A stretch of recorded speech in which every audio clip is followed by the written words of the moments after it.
Welcome back to my channel. என்னோட பேர் பிரேம்குமார். நீங்கள் இதை என்னோட சேனலுக்கு ஃபஸ்ட் டைம் வரீங்க அப்படின்னா என் சேனலை சப்ஸ்கிரைப் பண்ணி பெல் பட்டனை கிளிக் பண்ணி வச்சுக்கோங்க. ஸோ இன்றைக்கி நான் என்ன பண்ண போகிறேன் அப்படின்னா ஒரு மினி விலாக் ஒன்று பண்ணலான்னு பிளான் பண்ணியிருக்கேன். ஸோ இந்த மினி விலாகில் என்ன இருக்கும் அப்படின்னா சென்னை போகிறத வந்து மினி விலாகாக போடலாம் அப்படின்னு சொல்லி பிளான் பண்ணியிருக்கேன். ஸோ எதுக்கு நான் சென்னை போகிறேன் அப்படின்னு சொல்லி கேட்டிங்கன்னா ஒரு ட்ரேடர்ஸ் மீட் ஒன்று நடக்குது. So 1000+ participants and 12+ guest speakers இருக்காங்க அப்படின்னு சொல்லிட்டு ஒரு ரீலில் தான் பார்த்தேன். ஸோ அதை வச்சு ரெஜிஸ்ட்ரேஷன் புக் பண்ணியிருக்கேன். ஃபஸ்ட் டைம் ஃப்ளைட் எக்ஸ்பீரியன்ஸ் பண்ண போகிறேன். ஸோ அதையும் நான் உங்களுக்கு வீடியோவாக போடுறேன்.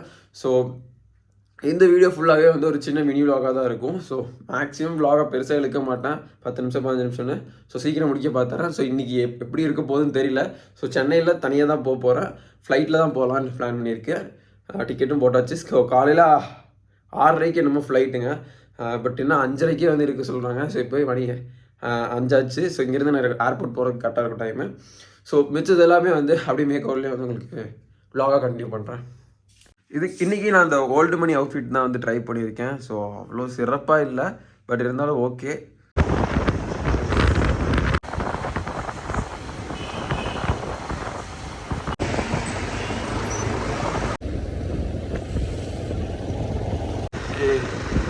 ஏர்போர்ட் ரீச் ஆகி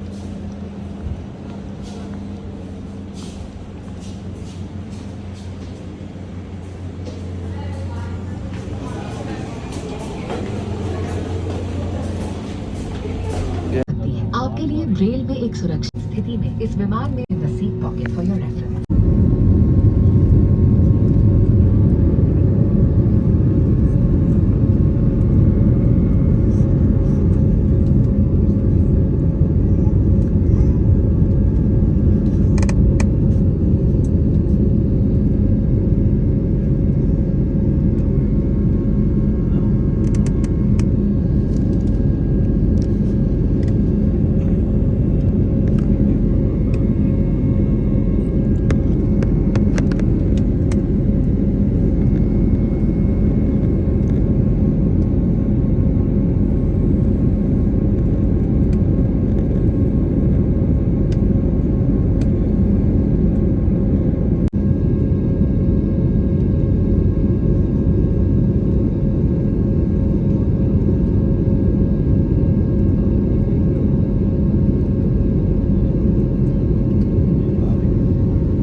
बेल्ट नंबर 4 पर उपलब्ध है. ये checked in luggage is available at baggage belt number 4 in the arrival hall. Thank you.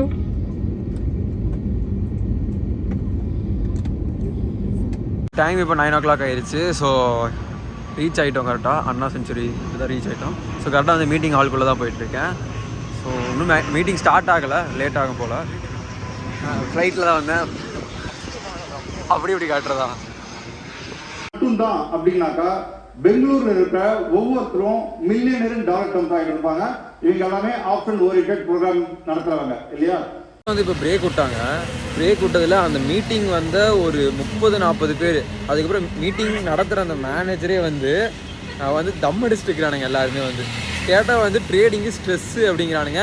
என் கூட இருந்தவனும் தம் அடித்தான், அதையும் நான் சொல்லுவேன். என் கூட இருந்தவன் தம் அடித்தான், அதுக்கு தான் வந்தானே போகிறதுக்கு தம் அடிக்க தான் போனேன். அங்கே போனால் இந்த டேக் ஒன்று கொடுத்துருக்கானுங்க. அந்த டேகை போட்டுட்டு இருக்கிறவங்க எல்லாருமே அங்கே தான் நிற்கிறான். அந்த ட்ரேட் மீட்டிங்க்கு வந்தவங்க எல்லாருமே அங்கேயே நின்று தான் வந்து தம் அடிச்சுட்டு இருக்கானுங்க. ஆளுக்கு 2-3 தம் வந்து உறிஞ்சிட்டு இருக்கிறானுங்க.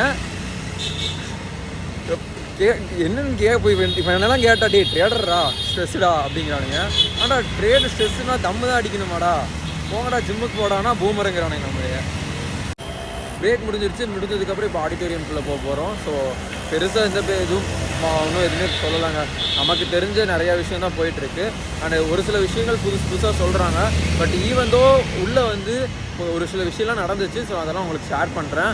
அண்டு ட்ரேடிங்கில் ஒரு சின்ன ஸ்கேம் நடக்கிற மாதிரி எனக்கு ஒரு டவுட் வந்திருக்கு. அது உண்மையா இல்லை பொய்யா அப்படின்னு எனக்கு தெரியல. பட் நான் வந்து உங்களுக்கு ஷேர் பண்ணுறேன். ஸோ இப்போது மறுபடியும் மீட்டிங்குள்ளே போய் ஆக்சுவலாக இந்த ரோட்டில் வந்து ஒரு ஃபெராரி, அதுக்கப்புறம் ஒரு போர்ச்சு, அதுக்கப்புறம் 2 சட்லைனர் போச்சு, அதுக்கப்புறம் ஒரு சட்டெக்ஸ் ஸ்கின்னர் போச்சு. இந்த ரோட்டில் வந்து அதிகமாக வந்து சூப்பர் கார்ஸ் எல்லாம் போயிட்டுருக்கு. 10 நிமிஷத்துக்கு ஒருக்கா ஒரு சூப்பர் பைக்கோ ஒரு சூப்பர் காரோ வந்து போயிட்டுருக்குங்க. கரெக்டாக வந்து அண்ணா சென்ச்சுரிக்கு முன்னாடி இருக்கு பாருங்க, தெரியல. ஸோ இங்கே தான் வந்து மீட்டிங் நடந்துகிட்ருக்கு, ஒரு ட்ரேடர்ஸ் மீட்டு. நல்லா இருக்குங்க. சென்னை பார்த்த வரைக்கும் நல்லா இருக்குது, உள்ளுக்குள்ளே போனால் தான் தெரியும். ஓகே, இதுல 3 கோடு போட்டுருக்கேன். Yeah, these are nothing but, so blue color represents the value area high, value area low, and the center red line இருக்கு இல்லையா, அது வந்து volume point of control. So இது வரைக்கும் market profile or volume profile chart பார்க்காதவங்களுக்கு நான் சொல்றேன். நம்ம chart பார்த்துருந்தீங்க உங்களுக்கு தெரிஞ்சிருக்கும் இது என்னன்னு. So the red color line அப்படிங்கிறது என்னன்னா maximum volume trade. Lunch break விட்டாங்க. லஞ்ச் பிரேக் முன்னாடி ஒரு செமினார் ஃபுல்லாகவே வந்து தூங்கிட்டேன். அது மட்டும் கொஞ்சம் இன்ட்ரெஸ்டிங்காக இல்லாமல் இருந்துச்சு. மிச்சம் 2-3 செமினார்ஸ் வந்து கொஞ்சம் நல்லா போயிருந்துச்சு. அண்ட் அதே மாதிரி நிறையா நாலேஜ் கிடச்சிது இப்போ வந்த வரைக்கும். அண்டு என்ன பிரச்சனை அப்படின்னா, இங்கே சென்னையில் சுத்தமாக காற்றே வர மாட்டேங்குது, வேர்த்து ஊற்றுது ஃபுல்லாக. இப்போ லஞ்ச் பிரேக்குன்னு சொல்லிட்டு கொஞ்சம் அப்படியே வெளியே வந்து காற்று வாங்கிட்டு போகலாம் வந்தாங்க. உள்ளே ஏசி போட்டிருக்காங்க, பட் அங்கேயே உட்கார முடியல, சாப்பிட்டு அங்கேயே உட்கார முடியல. அதான் trade stock options, no futures also. And why not futures? I think Sundar explained very well. Okay, so I have a combination of low wicks, high wicks, all kinds of strategy. My Kalmar ratio is roughly around 4-5 today. And my maximum drawdown வந்துட்டு 4.5% இருக்கு, around 5. This is our story, and this is our internal trading mantra. And we don't want to make 5%, 10% a month. Even 1 or 2% every month, we are happy. And that is precisely what we are doing. And our goal is very simple, 100x. That is the story we are pursuing. Okay, and I have another quick 5 minutes to go. Time வந்து இப்போ 7 o'clock கிட்ட ஆச்சு, 7:30 ஆயிடுச்சு. Meeting வந்து almost வந்து end ஆயிடுச்சு. So நிறைய session யூஸ்ஃபுல்லாகவும் இருந்துச்சு. அண்ட் நிறைய செஷன் வந்து ஐ திங்க் கொஞ்சம் ஸ்கேம் நடக்கிற மாதிரி எனக்கு ஒரு ஃபீல் ஆச்சு. ஸோ இந்த மீட்டிங் அட்டன் பண்ணதுக்கப்புறம் தான் வந்து இந்த ட்ரேடிங்கில் வந்து டீச் பண்ணுறாங்களா இந்த ரிஸ்க் ரிவார்ட் ரேஷியோ, அதெல்லாம் வந்து